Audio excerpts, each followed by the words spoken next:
Ei, Cris, o Swissair 127 viu um OVNI ou um foguete que quase o acertou no meu espaço aéreo. O radar militar alerta que está captando um alvo primário intermitente atrás de você na trilha. Desde o início dos voos tripulados, pilotos e astronautas do mundo todo têm encontrado OVNIs em nossos céus e além. Aqui é Houston. Repita, 7. Eu disse que temos um OVNI às 10 horas, alto. Agora, várias de suas gravações, imagens e histórias foram divulgadas pela primeira vez. OVNI ou coisa do tipo, aquela bobagem de Roswell de novo. Os relatórios de OVNIs feitos por pilotos profissionais são os melhores por causa do conhecimento que eles têm dos céus. De gravações de torres de controle e de caixas pretas de aviões comerciais nunca antes divulgadas. Sierra Julieta, ainda está vendo tráfego aí? Com certeza. Para a FAA, os OVNIs são reais. Eles vêm punindo pilotos e escondendo relatórios de OVNIs há mais de 50 anos. Há relatórios secretos de astronautas e gravações feitas no espaço até 2005. Temos um objeto voador não identificado. Vários dos principais astronautas da NASA já afirmaram ter visto OVNIs. Com astronautas e pilotos relatando um número cada vez maior de atividades incomuns nos céus. Uma grande luz branca na frente e um verde azulado saindo atrás. Vou dizer uma coisa, é estranho. Os militares dizem que não tem nada no ar essa noite. Era rápido demais para ser um avião. Parecia um OVNI. Muitos perguntam, o céu pertence a nós ou a eles? Arquivos extraterrestres. Segredos de OVNIs das caixas pretas.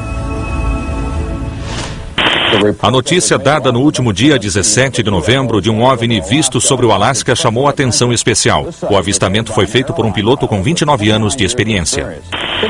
Os tripulantes afirmam que durante o voo sobre o Alasca em novembro, foram seguidos por 600 quilômetros por estranhas luzes brancas e amarelas. Dos milhares de encontros de pilotos e astronautas com OVNIs, poucos são tão espantosos como o ocorrido em 17 de novembro de 1986, com o voo 1628 da Japan Airlines quando sobrevoava o Alasca. Em relação aos casos nos Estados Unidos, o da JAL é muito interessante porque há várias testemunhas. Era um avião cargueiro e o piloto viu um objeto que parecia estar acompanhando aquela aeronave. Houve uma investigação da FAA. Foi uma investigação oficial do governo sobre o avistamento. Os eventos daquela noite foram gravados. Japan Air 1628 Heavy, o radar militar alerta que está captando um alvo primário intermitente atrás de você na trilha. Repito, na trilha. O Boeing 747 seguia de Paris a Tóquio voando a 1000 km por hora, a uma altitude de 11 mil metros. Ele faria uma parada de reabastecimento em Anchorage, no Alasca. Às 17h11, o comandante Kenjo Terauchi, um piloto com 29 anos de experiência, avistou 3 objetos grandes não identificados voando 600 metros abaixo. Segundo ele, o maior dos objetos tinha o formato de uma casca de noz. O comandante Terauchi descreveu a nave principal como tendo o dobro do tamanho de um porta-aviões americano. O copiloto afirmou que era muito real. Era como um jato vindo em sua direção, exceto que não era um jato.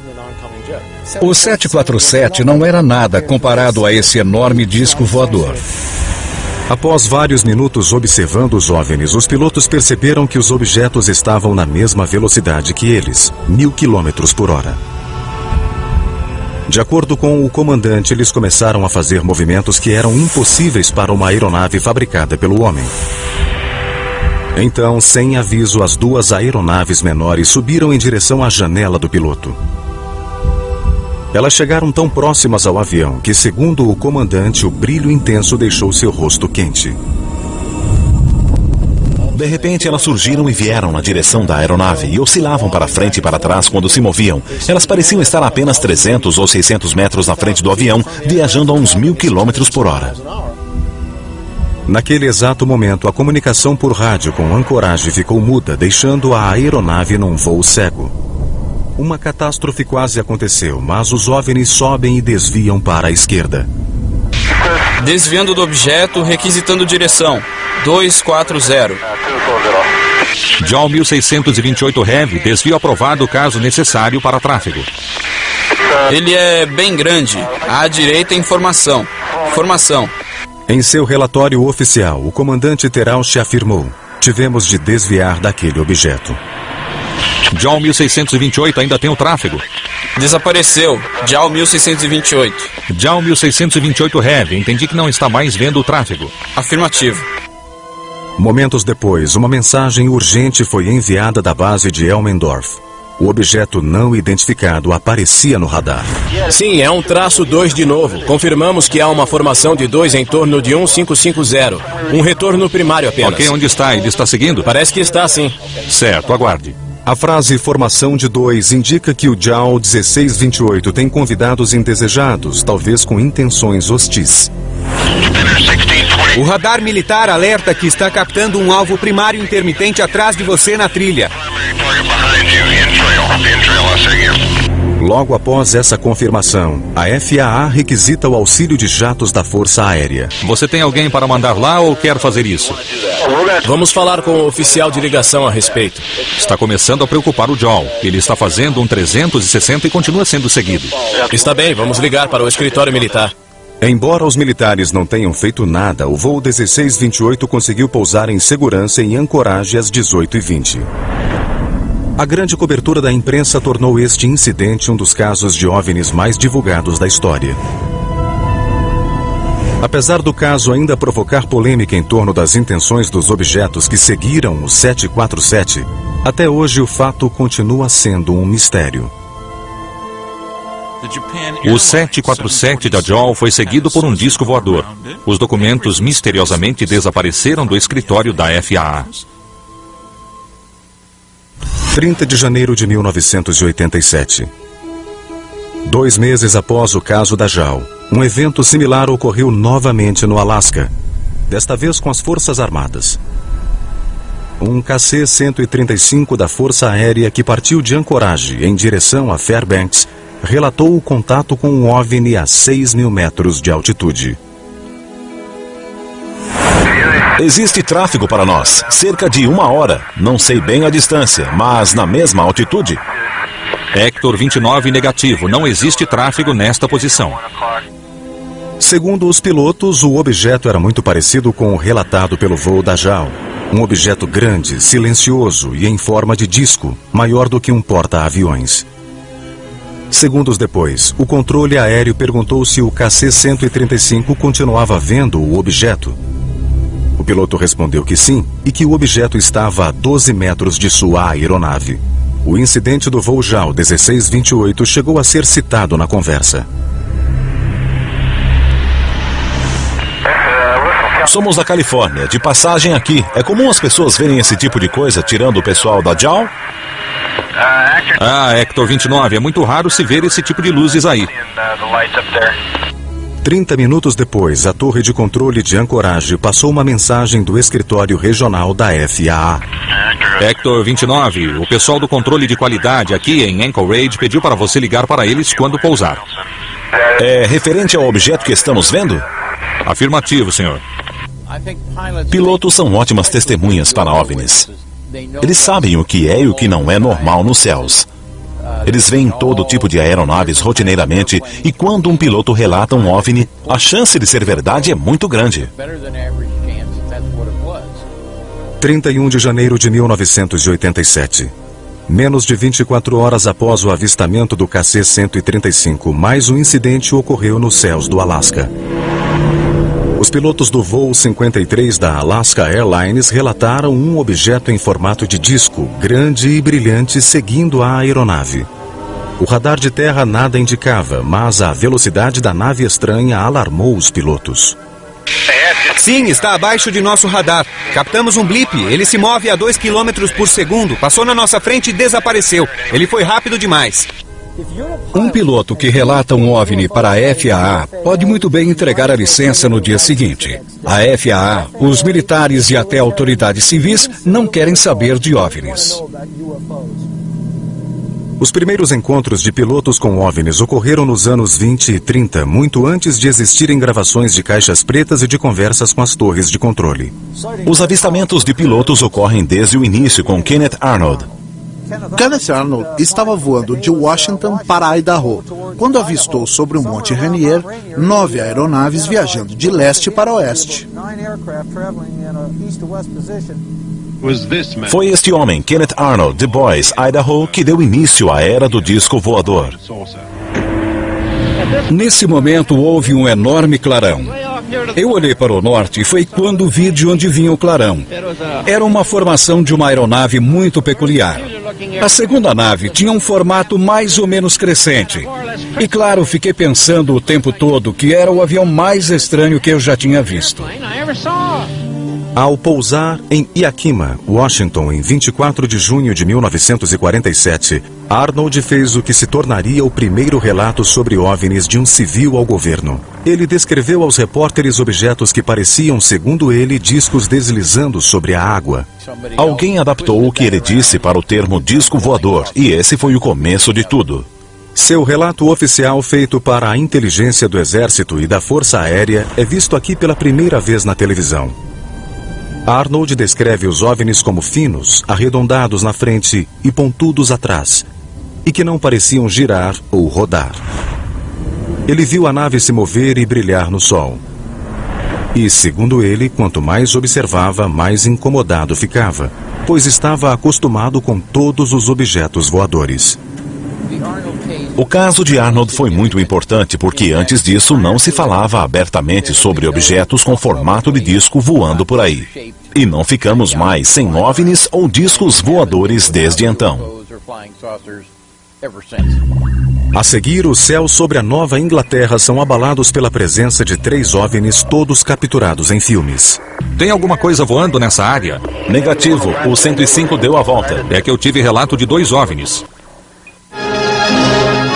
O Grand Canyon é um cemitério para 128 passageiros e tripulantes de 2 aviões que colidiram numa tempestade e caíram em picos distantes quase 2 quilômetros. O impacto reduziu os destroços a fragmentos de metal e a pedaços carbonizados. Não houve sobreviventes. Foi o pior desastre aéreo da história.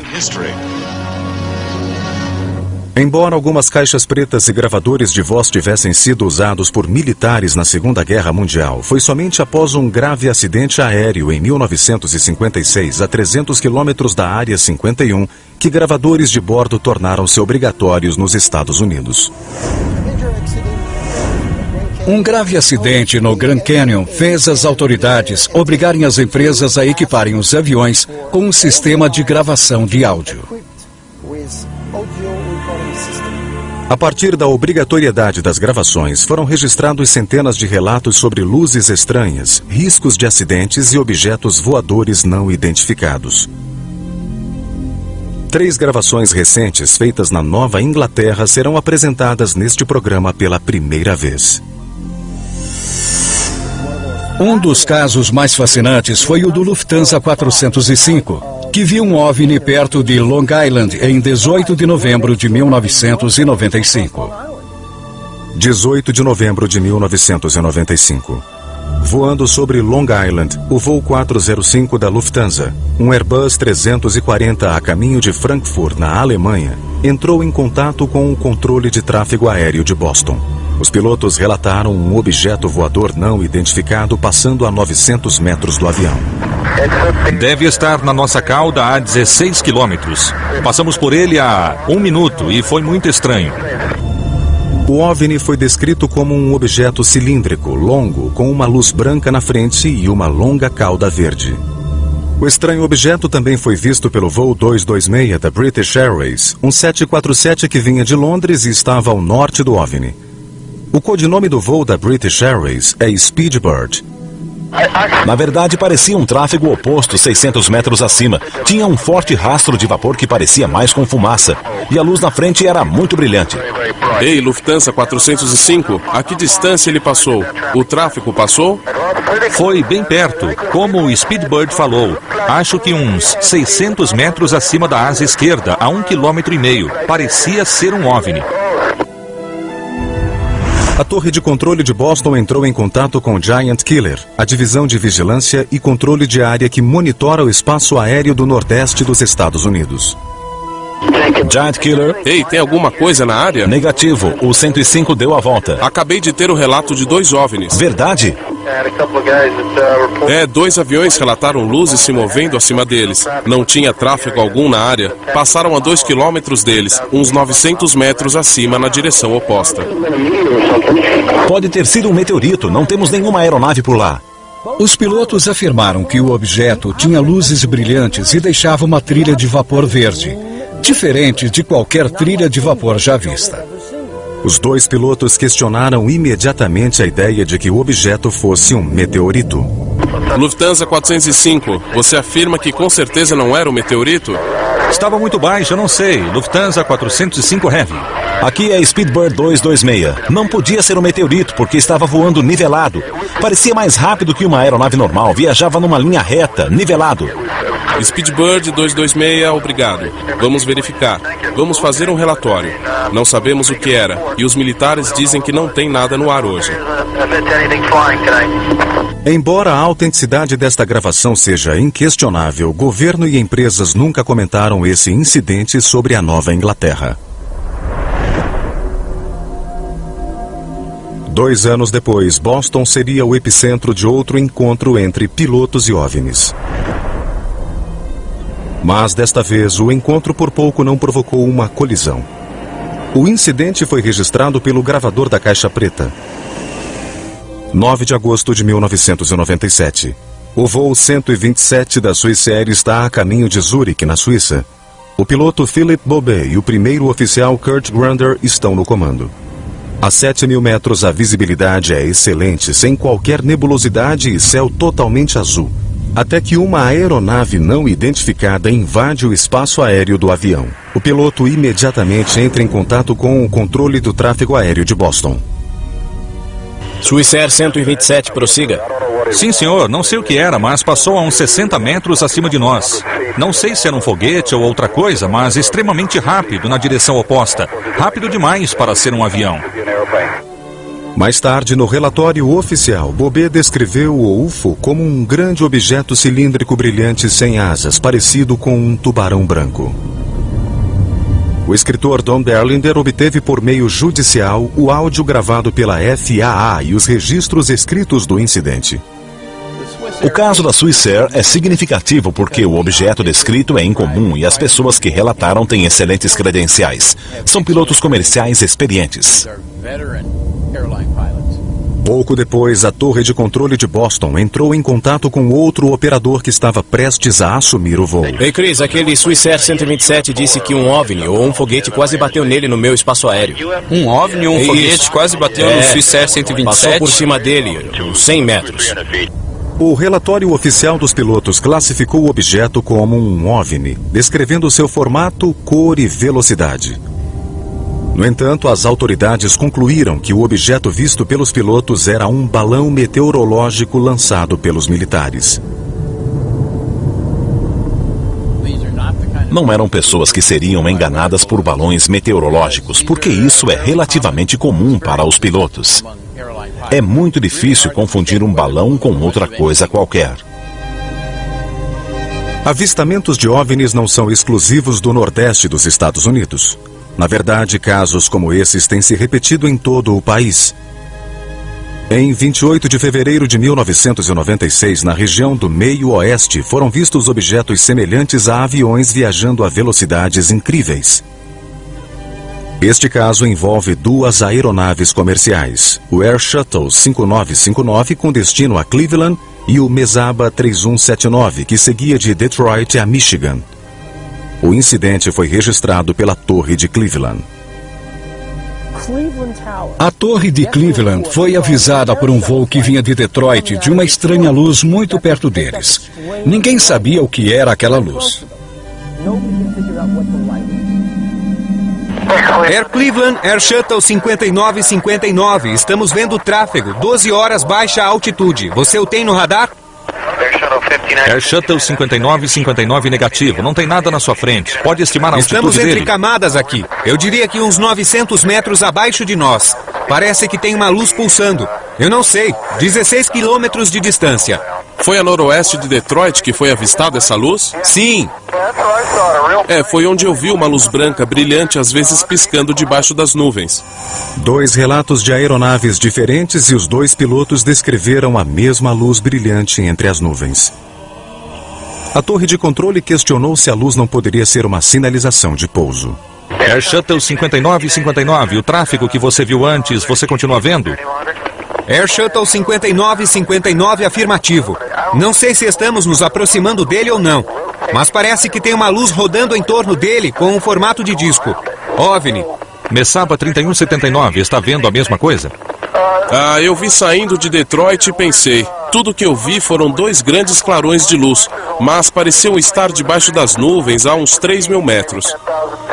Não poderia ser um reflexo, talvez um feixe de luz, uma dessas coisas estranhas, um fenômeno natural que causou um reflexo, porque eu não tenho nada aqui. É com certeza um branco bem distinto. Na verdade, tem um pouco de vermelho e verde. Uma luz que pulsa regularmente. Não é um feixe de luz. O Air Shuttle deu um tempo. Foi para baixo da luz, olhou a luz por baixo e disse: absolutamente não, Cleveland. Estamos vendo a luz acima de nós a aproximadamente 1.500 metros. Air Cleveland, Air Shuttle 5959. Estamos descendo a 1.200 metros agora. Estamos passando por 3.000 metros e o objeto está acima de nós agora. Não está no solo, está a 3.000 metros. Isso é muito estranho. Ele continua parado ali pulsando. Estou tentando investigar o que pode ser. Por favor, me mantenha informado a respeito. Está bem, vou piscar minhas luzes para ver se tem alguma resposta dele. Mesaba 3179, quando piscou as luzes, teve alguma resposta? Parece que não. Está bem. Foi um avistamento feito por 2 pilotos com uma gravação que você nunca ouviu, porque a imprensa nunca se interessou. A seguir, outra confirmação dupla de um OVNI, desta vez envolvendo um jato da América West e NORAD.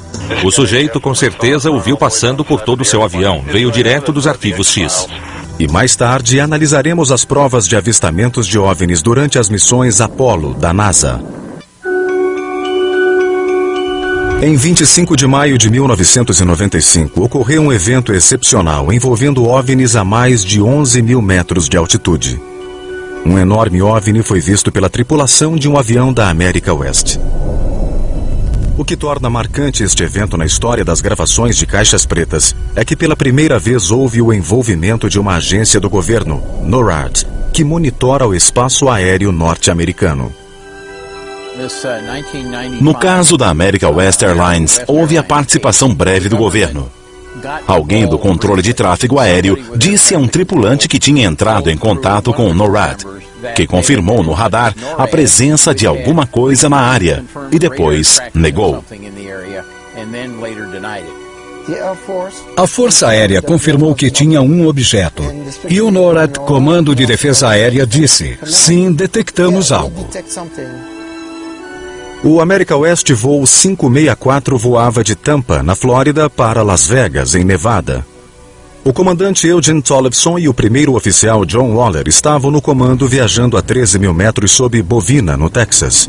Tudo correu normalmente até 22h25, quando os pilotos viram um OVNI logo abaixo deles, a 10.000 metros. A gravação entre o controle de tráfego aéreo, o voo 564 e o NORAD foram obtidas pela produção do programa. Cactus 564, repita. Perguntei se não tem nada nos radares de outros centros nessa área específica mostrando esse objeto que está no ar. Ele está no ar? Afirmativo.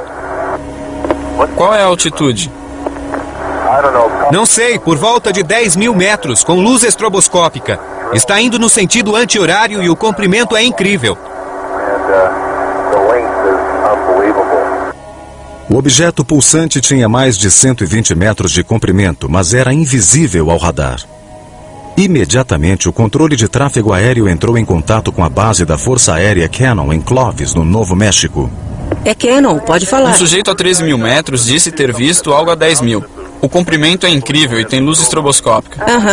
Isso não é bom. O que significa? Não sei, deve ser um OVNI, aquela história de Roswell de novo. A tripulação o descreveu como um objeto longo e fino, cilíndrico, com uma série de luzes na lateral piscando em sequência.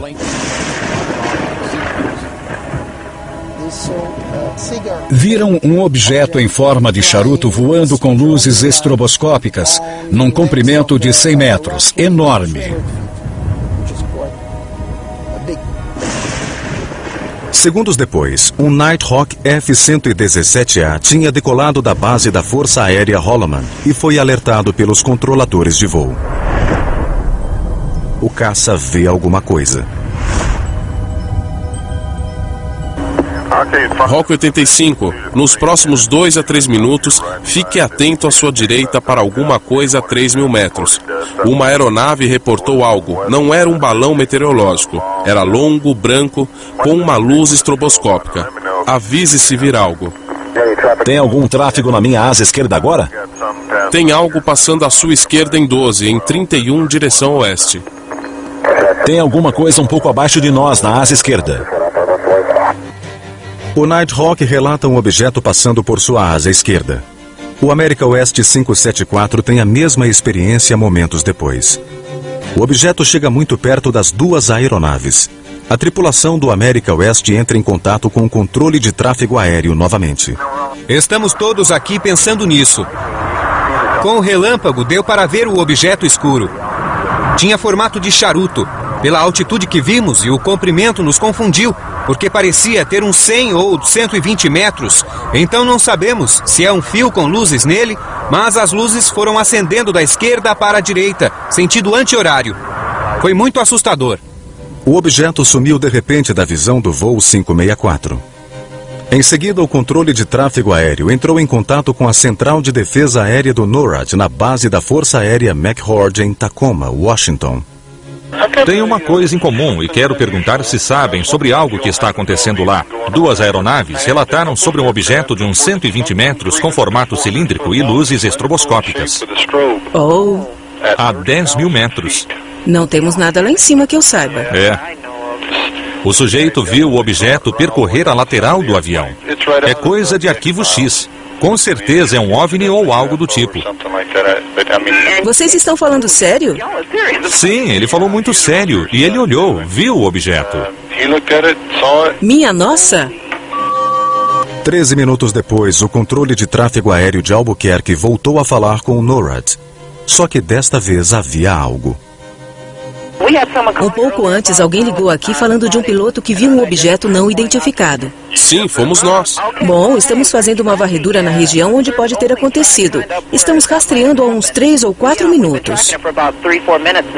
Segundo o relatório oficial, o NORAD negou este incidente por escrito. Eram pilotos experientes com milhares de horas de voo, conheciam os céus, e quando eles veem alguma coisa, é preciso prestar mais atenção. Um repórter australiano disse que sua equipe filmou OVNIs durante 7 minutos na noite de sábado, na região leste da Ilha Sul da Nova Zelândia. Em 21 de dezembro de 1978, os pilotos neozelandeses John Randall e Keith Hine viram luzes estranhas sobre o mar próximo à Ilha Sul da Nova Zelândia. Os objetos também foram captados pelo radar do controle de tráfego aéreo de Wellington, e a notícia chegou à imprensa local. 10 dias depois, os produtores do Canal 10 da Austrália enviaram o repórter Quentin Fogarty com uma equipe de filmagem para tentar achar os OVNIs ao longo da mesma rota de voo. E conseguiram. Os controladores estavam registrando estranhos sinais no radar. Eis o que o repórter Quentin Fogarty disse ao acompanhar um voo que supostamente viu OVNIs no mês passado. Estamos na sala de radar do aeroporto Christchurch. Faltam 15 para 1. E em cerca de 20 minutos vamos decolar novamente e refazer a rota que percorremos poucos minutos antes. Acabamos de saber pelo radar de Wellington que ainda há alvos na área de Kaikoura e esperamos captar melhores imagens que da última vez. Só posso dizer que vamos ver o que acontece. O caso da Nova Zelândia é muito importante na história da ufologia por causa das informações posteriores. Temos o próprio filme e as gravações de Fogarty na aeronave e, acima de tudo, temos a gravação feita pelo controle de tráfego aéreo de Wellington. Ela fornece o histórico do avistamento minuto a minuto. Estamos a 3 minutos do aeroporto e do nosso lado direito podemos ver duas luzes muito brilhantes, uma muito maior do que a outra. É como uma estrela brilhante. Logo abaixo tem outra luz não tão brilhante. Fogarty decolou com o piloto Bill Startup pouco antes da meia-noite. No início do voo, nada aconteceu. À 00:05, os tripulantes viram estranhas luzes vindo na direção deles do lado direito do avião. Fogarty liga a câmera e começa a filmar. As duas luzes parecem viajar conosco. Ainda estão do lado direito. A maior ainda acima da outra e se moveu um pouco à frente da outra. É extremamente brilhante, mais do que qualquer outra estrela nos céus. O radar terrestre captou os objetos e a torre de controle confirmou o avistamento e gravou a conversa. A seguir temos o áudio original deste evento. Alvo forte aparecendo às 11 horas a 5 quilômetros. Obrigado, nenhum contato ainda. À esquerda, 9 horas a 3 quilômetros. O comandante Startup afirma que o objeto, ou alvo, estava inicialmente à frente dele. Depois passou a uma velocidade inacreditável pelo lado esquerdo. Ele manobra o avião para a esquerda para tentar contato visual. No solo, o controle de tráfego aéreo avisa ao comandante que captou outro alvo à esquerda, se aproximando do avião.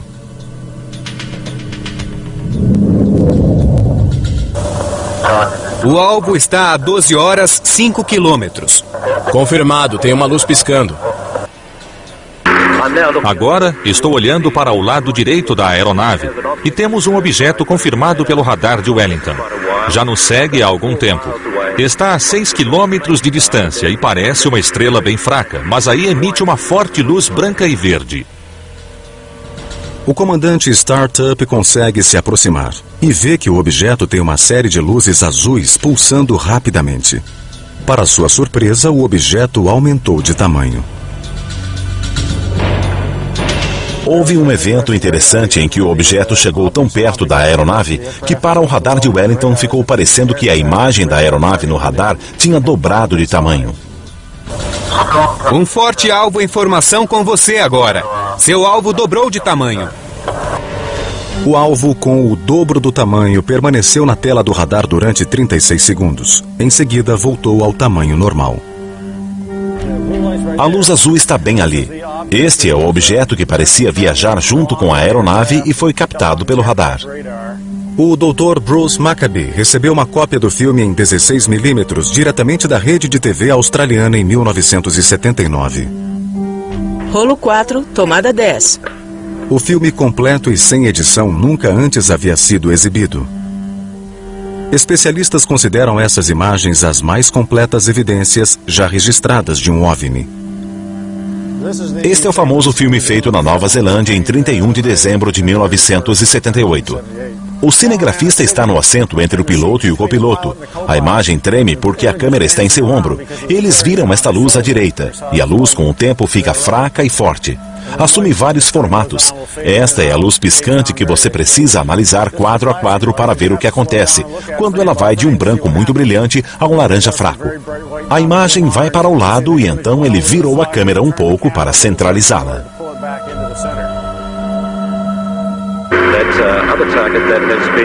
O outro alvo que vem nos seguindo juntou-se a 2 outros e agora temos 3 objetos não identificados à direita. E um deles está nos seguindo há uns 10 minutos. Eu só espero que tenhamos visto bastante hoje e que o restante de nossa viagem de volta seja tranquila. Já vi OVNIs suficientes por uma noite.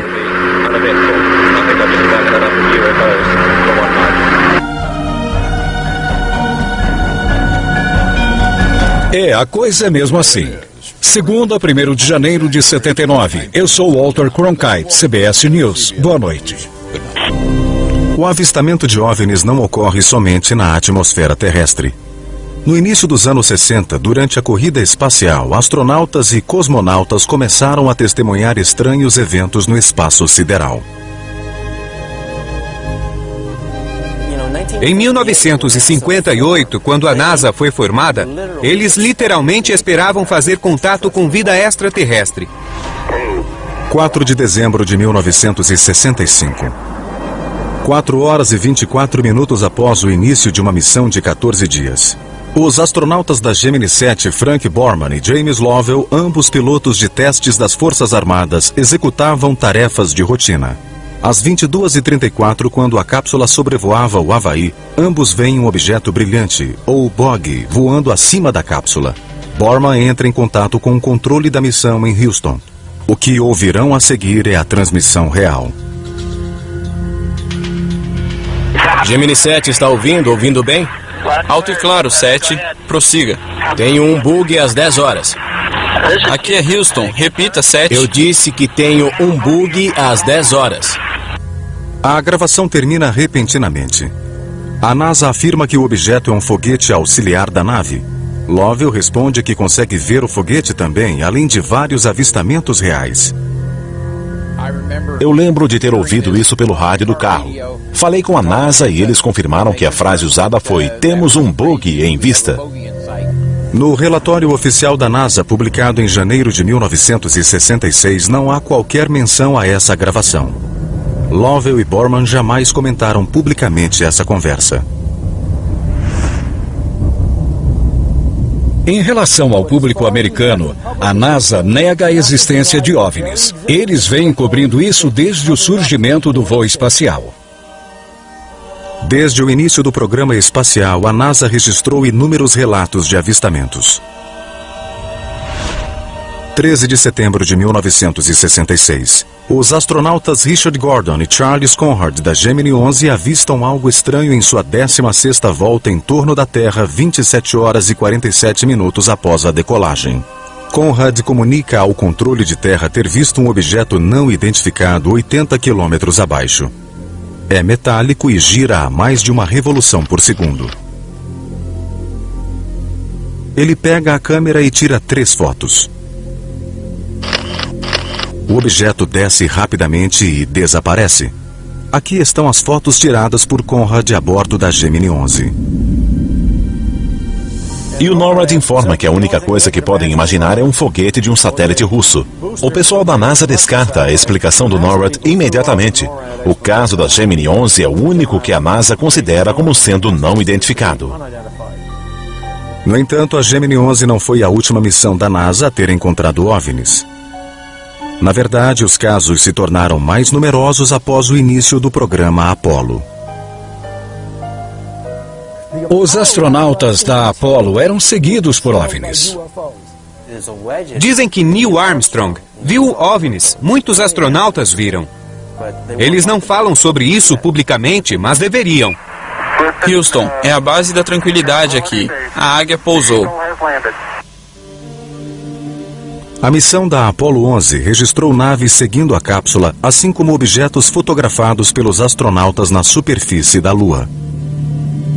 4 meses depois, em 14 de novembro de 1969, o comandante da Apollo 12, Pete Conrad, comunica à NASA estar vendo um objeto não identificado em sua janela. Um objeto que fica no mesmo lugar o tempo todo e parece estar tombando. Está lá desde ontem.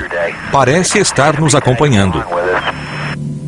Embora o objeto seja considerado um fragmento do foguete auxiliar, muitos pesquisadores permanecem céticos. Eles afirmam que tais objetos não seriam capazes de acompanhar a cápsula por um longo período de tempo.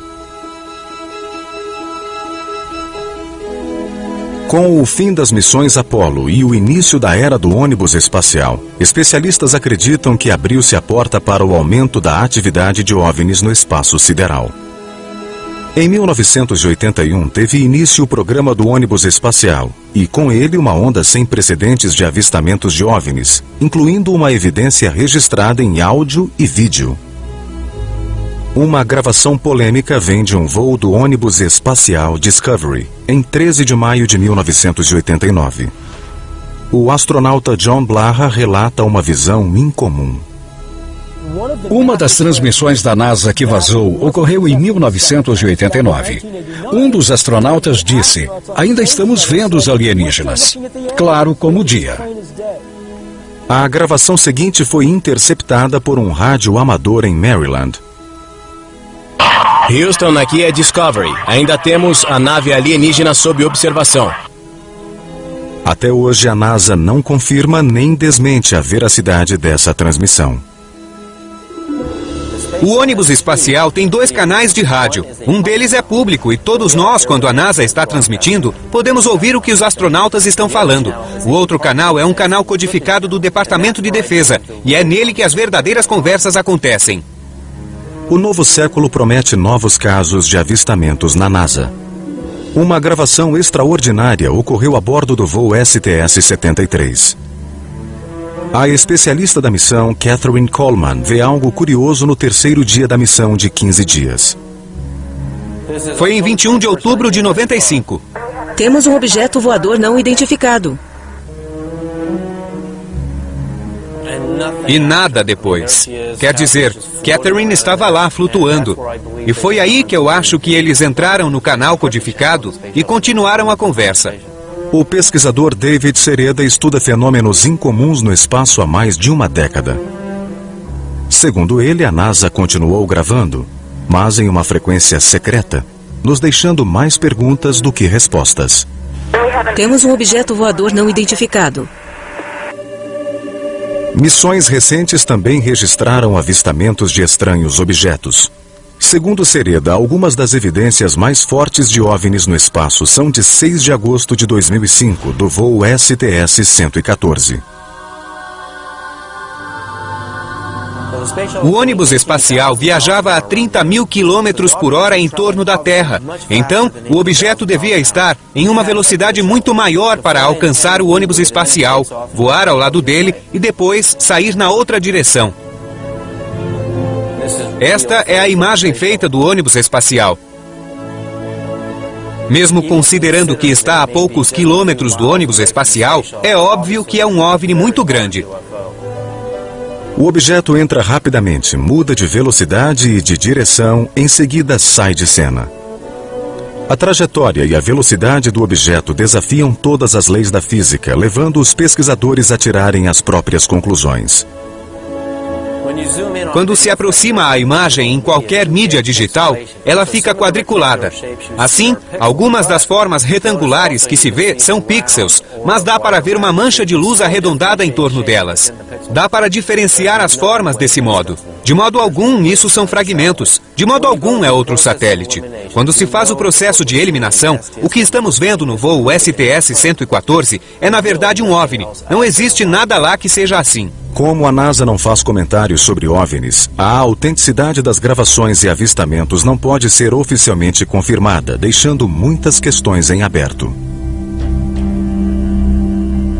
Os OVNIs acompanharam nossas naves em torno do planeta Terra, o ônibus espacial, mas, acima de tudo, todas as naves do projeto Apollo que foram para a Lua. Acho que muitos astronautas vão começar a abrir o jogo e contar o que viram. Minha impressão é de que aqueles que dizem que as coisas da NASA provam algo estão exagerando. Com o espaço aéreo terrestre mais congestionado a cada dia e com cada vez mais pessoas viajando pelos céus, será possível que os relatos de avistamentos continuarão? Existem inúmeros relatórios oficiais feitos por aviões comerciais, privados e militares sobre avistamentos feitos por pilotos. Mesmo enquanto estamos aqui na Califórnia, se um OVNI aparecer sobre a Baía de Santa Mônica, provavelmente vão dizer que foi reflexo do Sol por trás da nuvem.